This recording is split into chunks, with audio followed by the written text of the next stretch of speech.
Okay, next steps in commissioning my Rover V8 engine with the Boxer Quad-Carb system for HIV44 carbs. The next steps we saw in the last video, engine seemed extremely happy to start. So what I want to do now is to start it up again, check the timing, make sure that's within sensible limits, and then begin to address the issue of the correct mixture in the carbs. I'm going to be running a timer to get a better idea of how quickly the engine is warming up. I'm running the electric water pump at the full voltage of the system. I'm quite happy for the engine to warm up slowly. It will take longer running it that way, but in terms of thermal soak on a new engine, that just seems like a good idea. I've got an adjustable switch on the fans, and just to make sure that's working, I've set that to a nominal 60 in the first instance, and so time to see what happens next.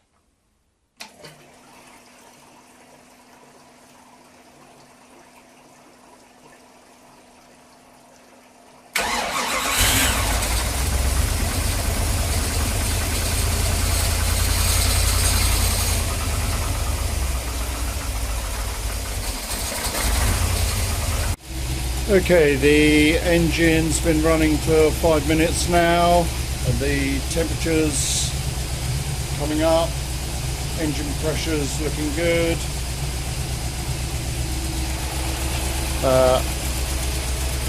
Bit of hunting going on,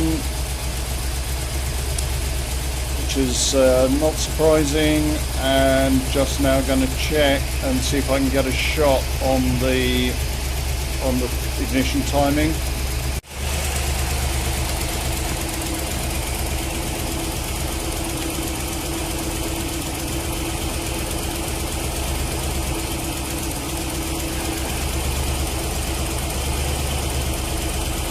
Okay, that's showing about 4, 5, 6 degrees before top dead center. That's a little bit retarded. But actually that'll do quite nicely for the initial engine setup. We can return to that later. So, being concerned about my lube system on the distributor gear, let's just put the timing light through the fuel pump, the old mechanical fuel pump orifice, and see if we can see what's going on in there. So I don't know how clearly that's coming out, but you can see that the light is giving a stationary image of the timing chain, and I can just see visually that that's looking good. That looks nice and oily, so we can carry on from there. Okay, 8.5 minutes in. Total amperage about 12 amps to just run the engine without the alternator. And we're up to 80 degrees centigrade, 175 Fahrenheit indicated. Oil pressure, your guess, good as mine, 35, 40 pounds per square inch, running on a fast tick over. Looking pretty good. Let's just stop the engine and take our next steps. Okay, just taken a minute to get the generator on, so that's all happy now, and that's busy charging at 3.5 amps ish. And we've cooled off a little bit while I was putting the alternator back on, but just restarted now, so temperatures creeping back up again, and oil pressure looking good at about 35 psi. So now it's time to look at some tuning issues. So it's time to reach for the good old Gunson colour tune, which allows you to turn the wick up and down and see your spark turning blue, yellow, and getting the mixture right on your carburetor. Now this is a unit that I bought probably about 10 years ago now, and it just takes the place of the spark plug. You probably know all about that.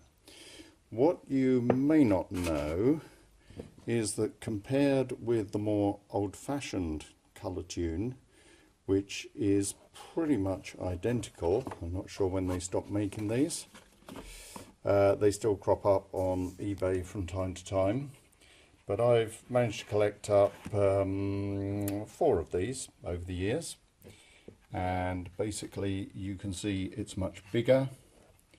If I can stand them on end, then the viewing window that you get is significantly larger, and personally I've found that helpful in just being able to see what you're looking at. So that's worth knowing and worth collecting up. These still, because they're old, they go relatively cheaply, but they're probably twice as good. So I'm going to put that in now, and we're going to restart the engine and see what happens. Fine, plug is in, its extension piece is there, and you can see it's connected into the ignition loom.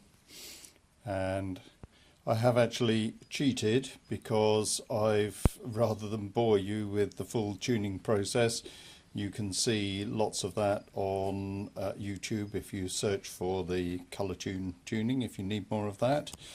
But what I'm going to show you is, first of all, starting the engine, the nice blue flame. I'm going to enrich the mixture, and then you can see it go yellow, and then I'll put it back again. So here we go.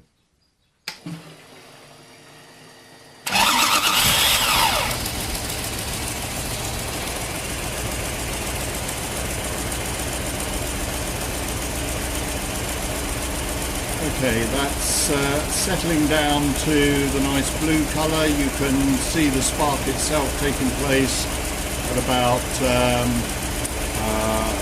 3 o'clock there.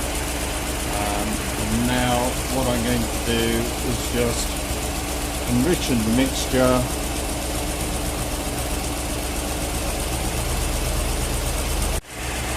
Got tangled up in my fingers there, so here we are back again. You can see it sparking nicely on blue. Let's get in a little bit closer if we can. I'm just going to enrich the mixture now. You'll see it turn yellow.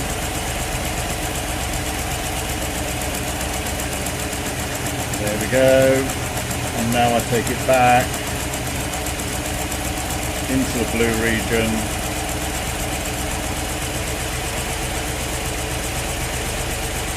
There we are. Stop the engine now. So I'm now going to repeat that process round the other 3 carbs, and then come back to you. You don't need me doing the step-by-step on every single carb, so I'll come back when I've done that just to summarise the main points.